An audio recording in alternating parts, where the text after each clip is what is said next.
اگر آپ ایک ایسی دنیا میں آنکھ کھولتے ہیں جہاں آپ کا نام، آپ کا پیشہ، یہاں تک کہ آپ کے بالوں کا انداز بھی آپ کی پسند کا نہیں بلکہ آپ کی حکومت کا انتخاب ہے، ایک ایسی زمین جہاں انٹرنیٹ کا وجود نہیں، جہاں سرحد پار دیکھنا موت کو دعوت دینا ہے، اور جہاں دیواروں کے بھی کان نہیں بلکہ وہ آپ کی ہر حرکت پر نظر رکھتی ہے۔ دوستو، یہ زمین کا وہ ٹکڑا ہے جسے نقشے پر تو شمالی کوریا کہا جاتا ہے، لیکن یہاں رہنے والوں کے لیے یہ ایک ایسا خواب ہے جس سے وہ کبھی جاگ نہیں سکتے۔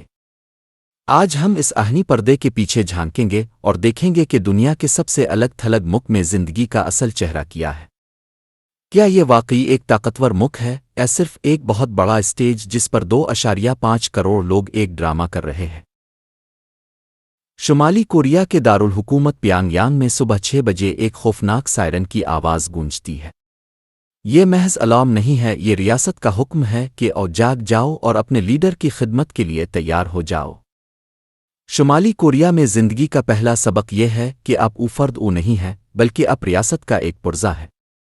ہر گھر کی دیوار پر 2 تصویریں ہونا لازمی ہے، کم السنگ اور کم جونگ ال۔ اگر ان تصویروں پر دھول کا ایک ذرہ بھی مل جائے تو اس کی سزا جیل یا موت ہو سکتی ہے۔ لوگ کام پر جانے سے پہلے ان تصویروں کو صاف کرتے ہیں اور انہیں جھک کر سلام کرتے ہیں۔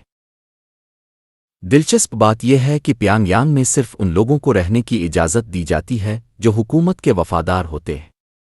یہ ملک کا شوکیس شہر ہے۔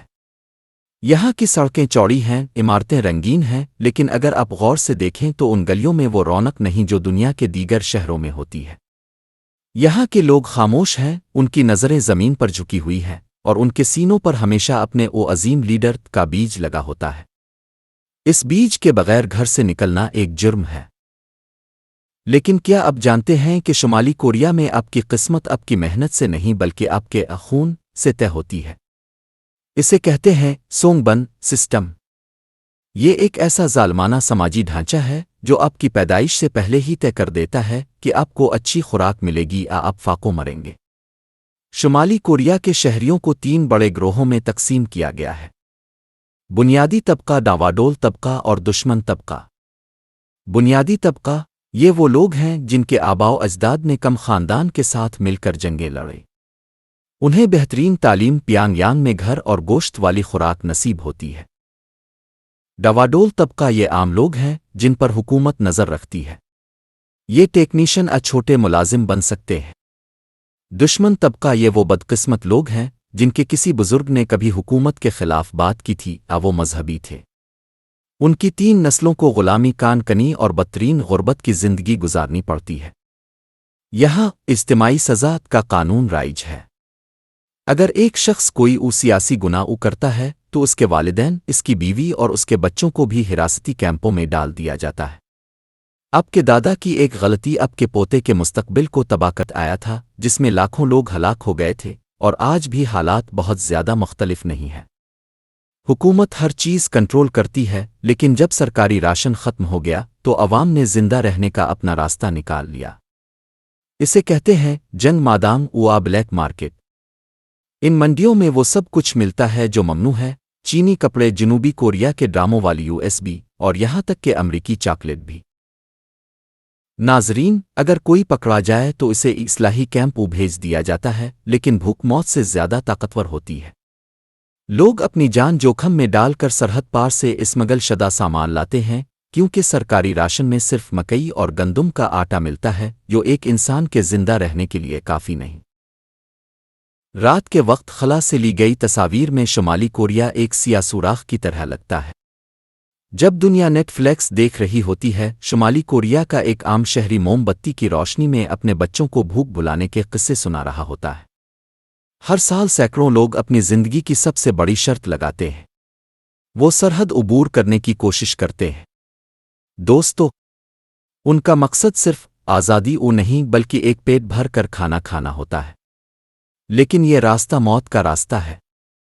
اگر گارڈز کی گولی سے بچ جائیں تو چین کی پولیس انہیں واپس بھیج سکتی ہے، جہاں ان کا انجام پبلک ایگزیکیوشن یعنی سرعام موت ہے۔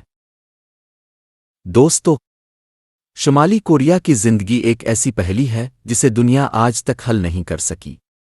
یہ ملک ایک ایٹمی طاقت ہے، اس کے پاس بڑے بڑے میزائل ہیں، لیکن اس کے عوام کے پاس اپنے بالوں کا اسٹائل منتخب کرنے تک کی آزادی نہیں۔